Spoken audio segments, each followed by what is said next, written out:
you. I've been away for a few days and I noticed that there's been some excitement over the last few days. So I thought we'll put things in perspective. You will recall that on the 6th of August, shortly after I took over, I said that a number of measures have to be taken in order to revive the growth in the economy. Top of the list was fiscal consolidation. The second was moderating inflation over a period of time. The third was reviving investments. There were a number of other ideas that I had shared with you. I also said that there's enormous goodwill for India, and there are a lot of people who continue to keep faith in the India growth story.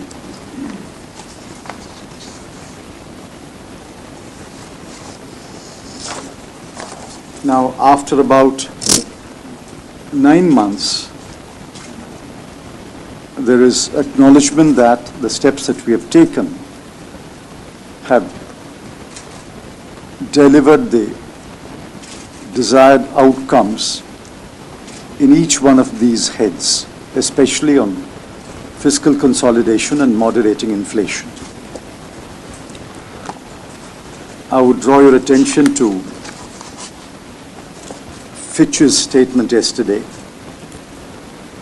where they said, and I quote, "The authorities were successful in containing the upward pressure on the central government budget deficit in the face of a weaker than expected economy."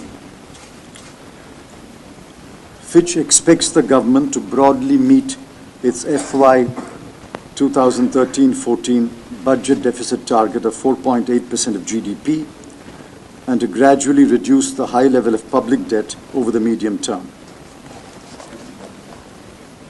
The authorities have also begun to address structural factors that have weakened the investment climate and growth prospects, notably regulatory uncertainty, delays in government approvals of investment projects, and supply bottlenecks, for example, in the power and mining sectors.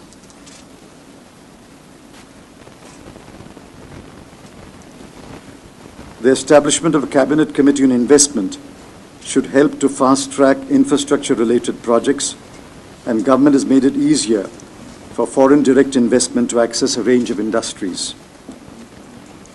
Nonetheless, the investment climate could benefit from further reforms, such as the new land acquisition bill, some liberalization of insurance and pension provision and public procurement, which are pending parliamentary approval. Addressing the structural issues in the power and mining sectors would further boost investor confidence. Inflation pressures have begun to show more pronounced signs of easing in response to weaker economic conditions and the tightening of monetary conditions by the Reserve Bank of India. Despite a deterioration in the current account deficit, in part due to an increase in gold imports, Fitch considers India's overall external position to be a relative rating strength. Foreign debt is moderate, and RBI's international reserves, which stood at US $288 billion at the end of May, provide a cushion to absorb adverse external shocks. The main factors that individually or collectively could trigger positive rating action: 1. Sustained fiscal consolidation or fiscal reforms which lead to a sharp decline in the GGGD to GDP ratio. An acceleration in economic reforms that leads to a material improvement in potential growth rate consistent with stable consumer price inflation and external balance. When I've read only parts of the Fitch statement, the point I'm making is that reviving the economy, restarting the growth engine, reviving investor sentiment is not only part of the deliberative process of decision-making and implementation, it is painstaking, might appear slow, but if we do not take our eyes off the ball, it will yield results.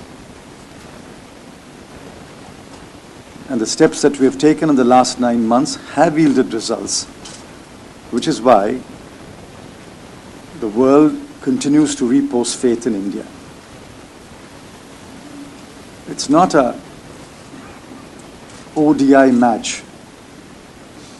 If you're watching an ODI match, as I do, you expect either a wicket to fall at every ball or the batsman to score a sixer at every ball.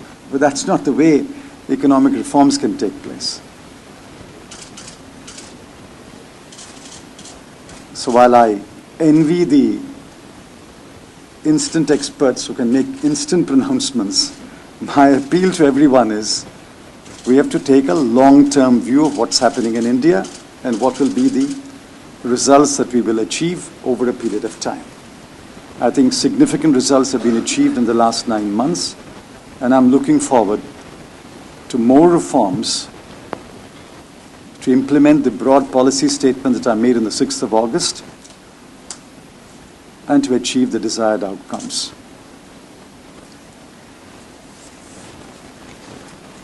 I couldn't agree with Fitch more when they say that more reforms are necessary. There are a number of decisions that I expect to be taken in the next few days and few weeks. I think that the following issues will be resolved before the end of June. Firstly, on coal pricing and coal allocation to power plants. Secondly, gas pricing. Thirdly, on FDI limits. Fourth, on a number of steps that SEBI is contemplating based on the Chandrasekhar Committee report that was submitted yesterday, and to consider which SEBI has called a meeting of the board on the 25th of June.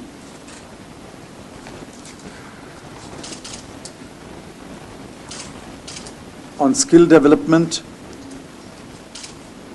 the Skill Development Mission and the National Skill Development Agency are fully operational.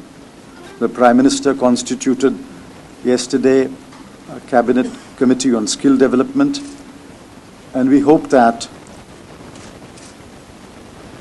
the initiatives that are announced in the budget and the related measures will be announced, say, by the middle of August.